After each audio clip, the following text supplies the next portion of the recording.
You ever sit down to work, open your laptop, and suddenly feel heavy, not tired, not sleepy, just blocked? You scroll, you snack, you promise yourself 5 more minutes, and then the day disappears. Here is the scary question. What if you are not lazy at all? What if your brain is just overstimulated? Because that is what nobody tells you. Your motivation did not die. It is buried under noise.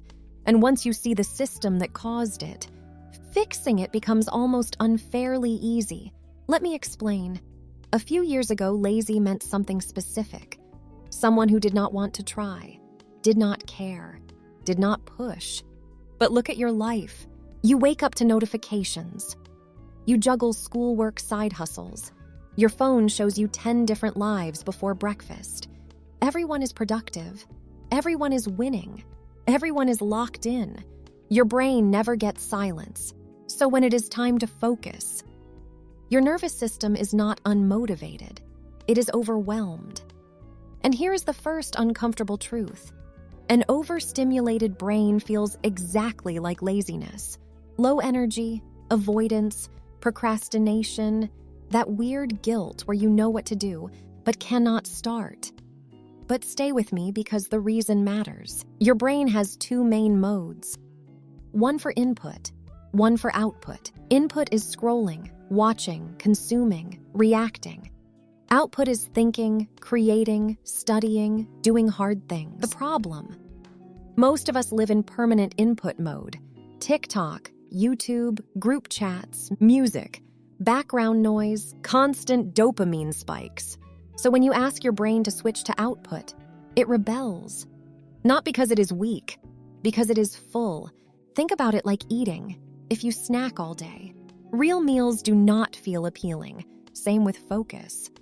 And this hits hardest if you are 16 to 25. School pressure, burnout before you even start a career. Creators trying to post daily and failing consistency. Students watching productivity videos instead of studying. You do not lack discipline. You lack mental quiet.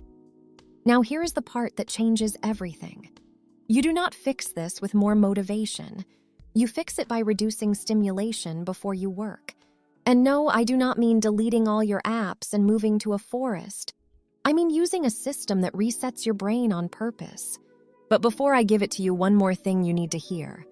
Procrastination is not a time management problem. It is a nervous system problem. When your brain is overstimulated, starting feels threatening, so you avoid, you delay, you escape into easy dopamine. That is why forcing yourself rarely works, and why guilt makes it worse. So what actually works? Here is the quiet system. Step 1 is called input fasting. Not for hours, not for days, just 30 to 60 minutes before deep work. No short-form content, no fast music, no chaotic multitasking. This is the part most people skip, and it is why nothing changes. Your brain needs a runway. If you wake up and immediately scroll, you have already burned your focus fuel. Instead, give yourself a boring buffer. Shower without your phone. Eat without YouTube. Walk with no podcast. At first, it feels uncomfortable. Your brain will beg for stimulation. That is good. That is the detox happening.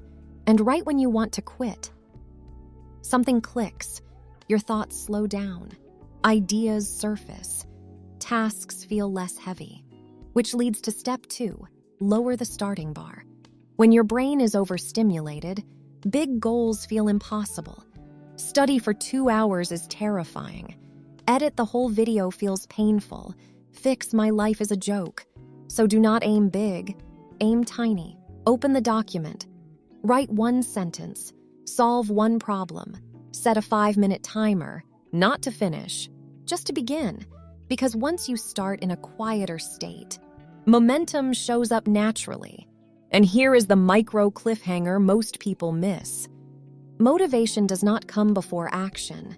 It comes after the first few minutes of calm effort. That is not mindset. That is neuroscience. Now, step 3, single tasking like it is sacred. No music with lyrics.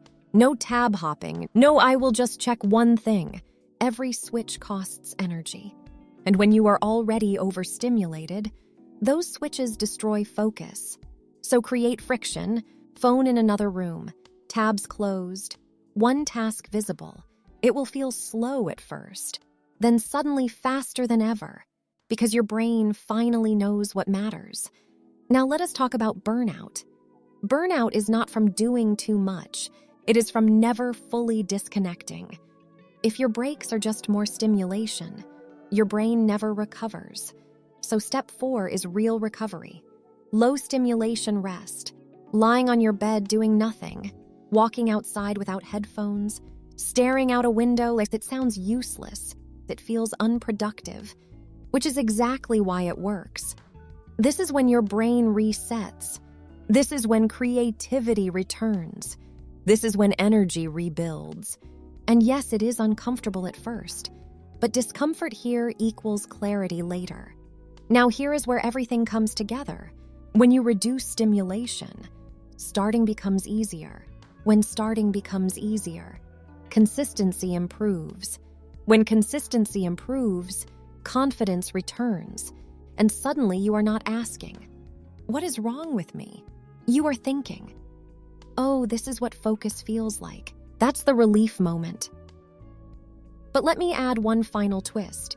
The goal is not to live like a monk. The goal is to control when you consume.